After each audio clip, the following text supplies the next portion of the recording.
Belakangan ini banyak teman-teman yang nanya aku di DM Instagram, baik itu inbox WA dan lain-lain. Mereka bertanya, Gus Aldi, kenapa sih doa kita kok agak sulit dikabulkan ya? Padahal aku udah minta berkali-kali, sudah sholat tobat, sudah sholat tahajud, kok doanya tuh masih kayak keganjel dan belum terkabul sampai sekarang.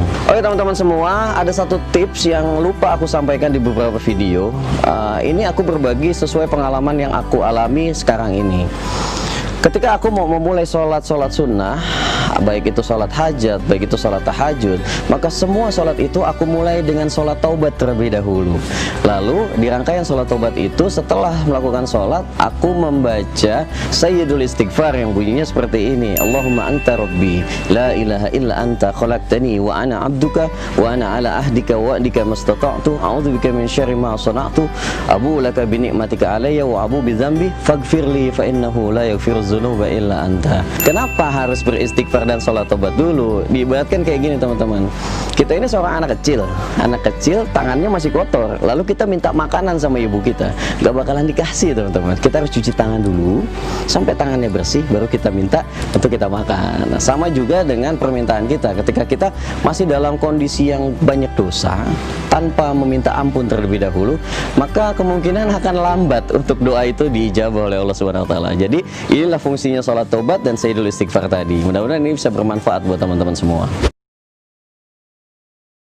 Oke teman-teman, aku di sini mau nyampein kepada kalian semua pentingnya sholat duha. Jadi selama ini kenapa orang-orang melihat karir aku melesat katanya ya, terus uang aku banyak, sultan beda.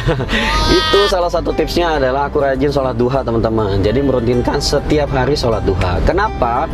Kalau kita bedah sholat duha itu lebih dalam, sholat duha itu gini teman-teman, di dalam tubuh kita itu ada 360 persendian atau ruas-ruas kayak gini nih, 1, 2, 3, 4, 5, 6. Oh banyak, kalian hitung sendiri aja, ada 360.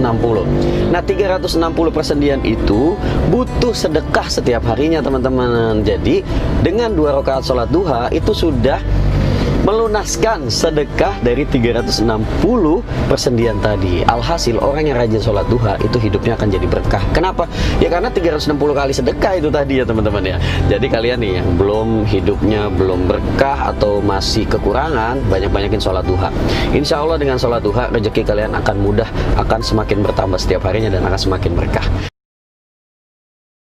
Oke guys, nggak henti-hentinya aku mengingatkan kalian semua dan diri aku juga untuk rajin membaca sholawat guys. Kenapa? Karena sholawat itu adalah amalannya Allah guys. Jadi Allah memerintah kita untuk sholat, tapi Allah juga nggak sholat. Allah memerintah kita untuk puasa, Allah nggak puasa. Tapi ketika Allah memerintahkan kita untuk sholawat, dalam Al-Quran disebutkan Innallaha wa malaikatahu yusalluna 'alan nabi ya ayyuhalladzina amanu shallu 'alaihi wa sallimu taslima. Kata Allah, Innallaha wa malaikatahu yusalluna 'alan nabi. Sungguhnya Allah dan para malaikat bersalawat kepada Nabi Muhammad SAW. Jadi Allah dan para malaikat dulu yang bersalawat pada Nabi Muhammad, baru kemudian memerintah kita semua. Jadi salawat adalah amalan-amalan yang sangat mulia yang dilakukan oleh Allah sendiri dan para malaikat. Untuk itu semuanya guys, kita harus rajin membaca salawat. Semoga hidup kita berkah dunia akhirat. Oh ya teman-teman semua, kemarin ada teman aku curhat, katanya dia punya banyak utang dan gimana sih cara ngelunasin utang yang paling cepat dan paling efisien. Ada satu kisah dari seorang sahabat Nabi SAW yang sehari-harinya banyak diam di dalam masjid. Tiba-tiba ditanya sama Nabi Muhammad, kenapa kamu ada di dalam masjid terus? Beliau jawab, humum wa duyun lazimatni. Saya stres, saya punya masalah dan saya punya hutang yang melilit leher saya. Kata Nabi SAW, ala u'allimuka kalimat. Mau nggak kamu saya ajarkan satu doa atau satu kalimat? Kata orang tadi, kata sahabat Nabi tadi, mau ya Rasulullah. Ini berkah dari orang yang banyak diam di masjid ketika dia sedang punya masalah. Lalu Nabi mengajarkan doa, Allahumma inni a'udzubika minal hammi wal hazan wa a'udzubika minal ajzi wal kasal wa a'udzubika minal jubni wal bukhul wa a'udzubika min ghalabatid dain wa qahri rijal. Nah, doa ini adalah doa yang sering kita baca di dalam Wirdul Latif, yang diriwayatkan juga oleh Imam Nawawi di dalam kitab Al-Azkar. Tinggal kita baca aja teman-teman. Semoga doa ini bisa menjadi wasilah agar hutang-hutang kita diberikan lunas oleh Allah Subhanahu wa taala.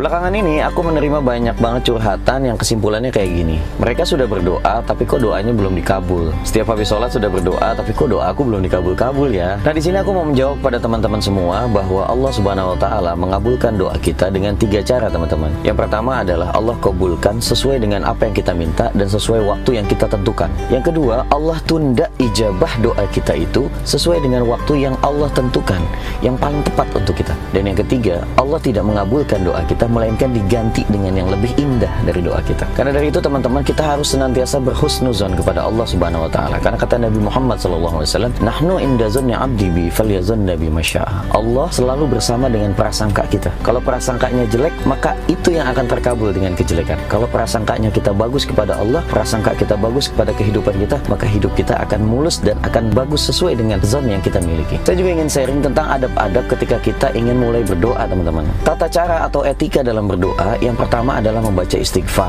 Kenapa membaca istighfar? Karena kita ini banyak dosa, teman-teman, dan doa yang kita minta itu gak akan dikabulkan kecuali kita dalam keadaan yang bersih. Yang kedua adalah membaca hamdalah, alhamdulillahirabbil alamin, pujian kepada Allah Subhanahu wa taala. Kita nih mau minta ke makhluk aja, biasanya kita muji-muji dulu, kita baik-baikin dulu orangnya, apalagi kepada Allah Subhanahu wa taala yang sudah memberikan kita banyak sekali nikmat tanpa pernah kita minta, teman-teman. Yang ketiga adalah membaca sholawat kepada Nabi Muhammad SAW. Sholawat itu adalah pembuka dari segala macam mustajabnya doa kita kepada Allah. Kata Nabi SAW, "Ad-du'a'u mahjubun hatta yusalli ad-da'i 'alan nabi."